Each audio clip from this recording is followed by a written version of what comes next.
वृष राशि व्यक्ति विशेष आपण जीवन गुप्त रहस्य प्राचीन काल ज्योतिष शास्त्र रे आमर जे राशि नक्षत्र आधार रे गोटे राशि व्यक्तिर जीवन लक्ष्य कौन तार जीवन रे कि प्रकार वाणिज्य वृत्ति चाकरी वृत्ति करिपारे तार आचार विचार स्वभाव केमिति तार स्वास्थ्य केमिति तार वैवाहिक दाम्पत्य जीवन केमिति एवं तांकर जीवन लक्ष्य अर्थनैतिक अवस्था स्वास्थ्य संबंधी कथा ये तमाम प्रसंग जो सब रही तथ्य ये उपरे खूब संक्षिप्त रे आज आलोचना करने जाऊँगी वृष राशि व्यक्ति विशेषकर जीवन गुप्त रहस्य। दर्शक बंधु आलोचना अत्यंत रोचकपूर्ण हम तेणु मूल शेष पर्यंत जदि आपंकर वृष राशि ताले मूल शेष पर्यंत मोर वीडियो को देखु आ जानतु आपण जीवन गुप्त रहस्य जहा हुए तो आपण पूर्व केबे जानी नथिबे। एमाने लोकप्रिय सर्ववशकारी एवं शत्रुहारी अटंती तेबे एमाने समाज रे खूब शीघ्र आदृत हो जाइथांती। एमाने साधारणतः त्यागशील संतान युक्त क्लेश सहिष्णु क्षमाशील बंधु विशिष्ट एवं सुखी होता। शुक्र ग्रह होचंती ए राशि अधिपति ग्रह। जदि वृष राशि स्वास्थ्य संबंधी कथा को विचार को नबा तेबे एमानकर शरीर गठन शक्त मांसपेशी सुंदर चेहरा बलिष्ठ चेहरा सुंदर मुखमंडल स्थूल नेत्र एवं शरीर गठन रे विशेष स्वतंत्रता थाए। मुखमंडल एवं नासा रे साधारणतः टिके किछि चिन्ह थिबार मध्य देखा जाई थाए। चर्बी जातीय खाद्य खाई उदर बहुत वृद्धि पाई जिबार संभावना एमानक भितर थाए।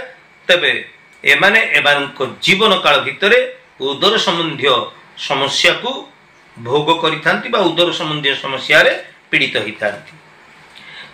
आपणकर स्वभाव उपर यदि आमे पुनर्विचार करिबा आपण दृढ़ सबल सहनशील गुण रे रुचिपूर्ण जिते बेले कौनसी असुविधार आपण सम्मुखीन हुअंती सेते बेले खूब विचलित होई पड़ंती। आपण ईश्वर विश्वासी दान धर्म यज्ञ आदि रे आपणकर आग्रह थाए। आपण अति सरल शांतिप्रिय थिबारु आपणको अनेक लोक भल पांती किंतु स्वार्थपर बोलिके मध्य चिंता करिथांती। आपण निजे सर्वदा सुखरे रही अन्य मानकु अति सुखरे रुहंतु बोली आपण चिंता करंती। आपण सुखाद्य भोजन करिया पई भल पांती। भ्रमणशील कला संगीत को बेश आपण आदर करंती। आपण जेतिके कर्म तत्पर सेतिके मध्य अलसुआ तर्क करिबारे आपण धुरंधर एवं आपणकर टिके मायावी गुण आपणक भितर थाए। वृष राशि व्यक्ति माने साधारणतः कुबुद्धि संपन्न व्यक्ति मानक ठारू दूर रहिबा पई उचित मने करंती। नचेत ए कुबुद्धि लोक मानक संग हेले असुविधार पड़ी मान सम्मान इज्जत क्षुण्ण हबार संभावना थाए। परिवार मध्य रे बुझामणा रे शांति पांतु। बदरागी प्रकृति को परिहार करंतु। सहजरे अति सरल रे आपण काहाकू विश्वास करंतु नहीं। जदि विश्वास करंती ताहले आपण पछरे ठकामीर शिकार हेई पारंती। तेबे जदि एमानकर वैवाहिक जीवन को आमे लक्ष्य करिबा तेबे आपणकर ए वृष राशि व्यक्तिंकर भद्र व्यवहार शालीनता एवं आत्मनिर्भरशीलता जोगु जीवन साथी सहित एमानकर संपर्क खूब भल रही था। विवाहित जीवन प्रथम पहाचरे एमाने प्रीतिमूलक स्नेह श्रद्धा देई एमाने बेस हस खुशी संसारटी को आगु को नहीं जाई थांती। जदि वृष राशि पाई सिंह पुरुष कुंभ राशि जीवन साथी मिलगले तेबे आपणकर शांति गुड़िक अशांति रे परिणत हो जिबार संभावना देखा जाई थाए। कन्या बा मकर राशि को सहित जदि वृष राशि व्यक्ति विवाह हुए ताहले आपणकर पारिवारिक जीवन बेस आनंद रे अतिबाहित हुए बोली प्राचीन कालर ज्योतिष शास्त्र आमको कही थाए। तेबे परिवार प्रति समस्त प्रकार दुख जंत्रणा सही धैर्य रखी एमाने पारिवारिक असंतोष को दूर करी परिवार रे शांति सौहार्दपूर्ण वातावरण रखिबा पाई चेष्टा करिथांती।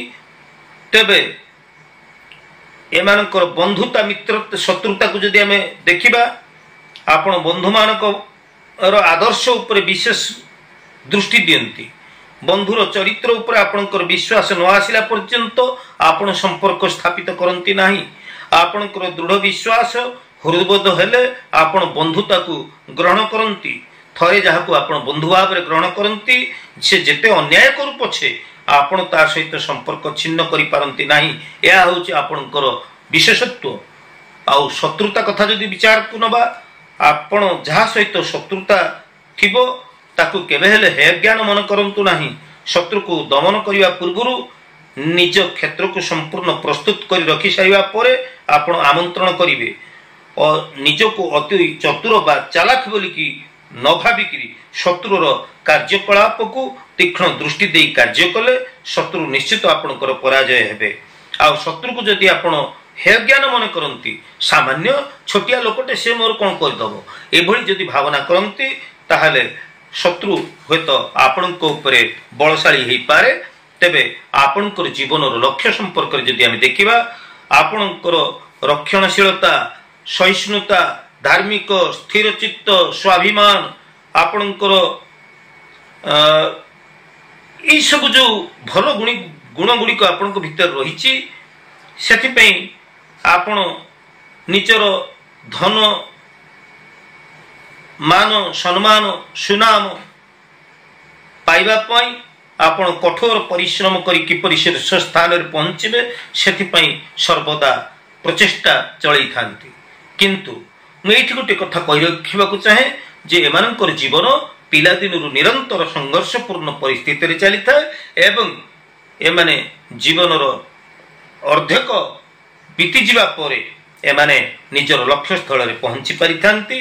जदि आपणकर व्यवसाय वाणिज्य वृत्ति बा चाकरी वृत्ति कथा देखिबा तेले आपण जणे सफल शिल्पपति इंजीनियर गृह निर्माण पशुपालन बयन शिल्प सुना व्यवसाय अलंकार होटेल कृषि यांत्रिक विद्या अध्यापक शिक्षक प्रचारक वितरक साहित्य कला भास्कर्य व्यवसाय हिसाब रक्षक कोषाध्यक्ष बैंक परिचालक पशु डाक्तर इत्यादि व्यवसाय बा चाकरी आपण राशि प्रशस्त अटे। आपणकर अर्थनैतिक जीवन उपर जदि हमें दृष्टि दबा ताले वृष राशि व्यक्ति विशेष आपणकर युवक अवस्था और वृद्ध अवस्था रे आपण अनेक धन उपार्जन करिवार सुजोग आसी थाए। मध्यम अवस्था रे आपणकर जीवनर मध्यम अवस्था रे आपण बहु अर्थव्यय हे जिबार आपणकर संभावना रही थाए। तेबे आपण जीवनर अर्धेक परे अर्थात आपणकर वृद्ध समय जो वृद्धावस्था आपणकर आसे सेतबेले आपण प्रगतिर शीर्ष रे पहुंची पारि थांती। आपण पितृ संपत्ति अर्जित संपत्ति को अभिवृद्धि करि थांती। प्रकृत रे आपण जने पितामातांकर सुयोग्य संतान भाव रे विवेचित होई थांती। जदि वृष राशि व्यक्तिंकर स्वास्थ्य कथा उपर नजर पकेवा ताले आपणकर आलस्य परायणता पारिश्रमिकता मानसिक परिश्रम जोगु आपण उदरजनित रोग ପାକସ୍ଥଳୀ, ଯକୃତ, ଅନ୍ତନଳୀ, ହୃଦୟଜନିତ ରୋଗ, ଫୁସ୍ଫୁସ୍, ମୂତ୍ରାଶୟ ସମ୍ବନ୍ଧୀୟ ରୋଗରେ ଆପଣ ପୀଡ଼ିତ ହେବାର ସମ୍ଭାବନା ଥାଏ। ଆଣ୍ଠୁଗଣ୍ଠି, ବାତ, ଜନନେନ୍ଦ୍ରିୟ ରୋଗ ପ୍ରତି ଆପଣ ସାବଧାନ ରହିବା ଦରକାର। ପ୍ରତ୍ୟେକ ଦିନ ପ୍ରାତଃ କାଳରେ ନିୟମିତ ବ୍ୟାୟାମ କଲେ ଆପଣ ନିରୋଗୀ ରହିବା ସଙ୍ଗେ ସଙ୍ଗେ ଶରୀରର ହିତ ହେବ ଏବଂ ସମାଜର ଆପଣ ମଙ୍ଗଳ କରିପାରିବେ। ଆଧ୍ୟାତ୍ମିକତା ଦିଗ ପ୍ରତି ଆମେ ଯଦି ଦୃଷ୍ଟି ଦେବା ତାହେଲେ ଆପଣ ଜଣେ ଈଶ୍ୱର ବିଶ୍ୱାସୀ ଲୋକ। ଦାନ, ଦକ୍ଷିଣା, ଧର୍ମ, ଯଜ୍ଞ, ତୀର୍ଥ ଭ୍ରମଣ, ଦେବଦର୍ଶନ କୁ ଆପଣ ଆଦର ସହିତ ଗ୍ରହଣ କରିଥାନ୍ତି। କିନ୍ତୁ ଆପଣଙ୍କ ଭିତରେ ଗୋଟେ ଏଭଳି ଗୁଣ ଥାଏ, ବିଶେଷ ଆଧ୍ୟାତ୍ମିକ ଗୁଣ ଥାଏ ଯେ ସକଳ ତୀର୍ଥ ତୋ ଚରଣେ ବଦ୍ରିକା ଯିବି କି କାରଣେ। ତେଣୁ ଆପଣ ଈଶ୍ୱରଙ୍କୁ ଅତି ନିକଟରେ ଆପଣ ପାଇବା ପାଇଁ ସର୍ବଦା ଇଚ୍ଛା ପ୍ରକାଶ କରିଥାନ୍ତି। ତେବେ ଆପଣଙ୍କର ଶୁଭ ବାର ହେଉଛି ଶୁକ୍ରବାର, ଅତ୍ୟନ୍ତ ଶୁଭ ବାର ହେଉଛି ଶୁକ୍ରବାର, ବୁଧବାର ଏବଂ ଶନିବାର ମଧ୍ୟ ଆପଣଙ୍କ ପାଇଁ ଶୁଭ ବାର।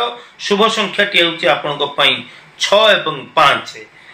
ଆପଣଙ୍କର ଶୁଭ ଧାତୁ ହେଉଛି ରୌପ୍ୟ ବା ରୂପା।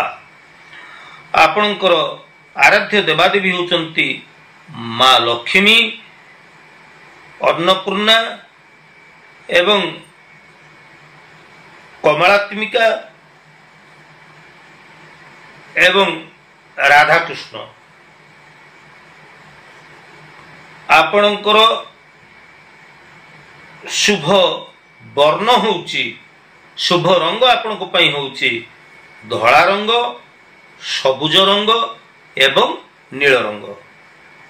ତେବେ ଦର୍ଶକ ବନ୍ଧୁ, ମୋର ଭିଡ଼ିଓ ବିସ୍ତୃତ ହୋଇଯାଉଥିବା କାରଣ ହେତୁ ମୁଁ ଆଉ କଥାକୁ ଆଗକୁ ନେଉନାହିଁ। ଆଲୋଚନା କଲେ କଥା ତ ବହୁତ ବ୍ୟାପକ ହେବ। ତେବେ ବୃଷ ରାଶି ବ୍ୟକ୍ତିମାନଙ୍କର ଜୀବନର ଗୁପ୍ତ ରହସ୍ୟ ସମ୍ପର୍କରେ ପ୍ରାଚୀନ କାଳର ଜ୍ୟୋତିଷ ଶାସ୍ତ୍ରର ଯେଉଁ ତଥ୍ୟ ମୁଁ ଆଜି ଆପଣଙ୍କ ଆଗରେ ଉପସ୍ଥାପନ କଲି, ଏହି ଭିଡ଼ିଓଟି ଆପଣଙ୍କୁ କେମିତି ଲାଗିଲା? ଯଦି ନୂଆ କରି ମୋର ଭିଡ଼ିଓକୁ ଆପଣ ଦେଖୁଥାନ୍ତି ତାହେଲେ ଜ୍ୟୋତିଷ, ବାସ୍ତୁ ଏବଂ ଧର୍ମ ବୈଷୟିକ ମୋର ଏହି ଐତିହାସିକ ଚ୍ୟାନେଲକୁ ନିଶ୍ଚିତ ଭାବରେ ସବସ୍କ୍ରାଇବ୍ କରିବେ, ଲାଇକ୍ କରିବେ ଏବଂ ଆପଣଙ୍କର ପ୍ରିୟ ପରିଜନ ପାଇଁ ମୋର ଭିଡ଼ିଓକୁ ବହୁଳ ପରିମାଣରେ ସେୟାର କରିବେ। ଆଜି ତ ସମୟ ହେଇଯାଇ ଦର୍ଶକ ବନ୍ଧୁ, ଆମେ ପରବର୍ତ୍ତୀ ଅଧ୍ୟାୟରେ ଦେଖା ହେବା। ସେ ପର୍ଯ୍ୟନ୍ତ ମୋତେ ବିଦାୟ ଦିଅନ୍ତୁ। ମୁଁ ଜ୍ୟୋତିର୍ବିଦ ସୁଧୀର। ଜୟ ଜଗନ୍ନାଥ।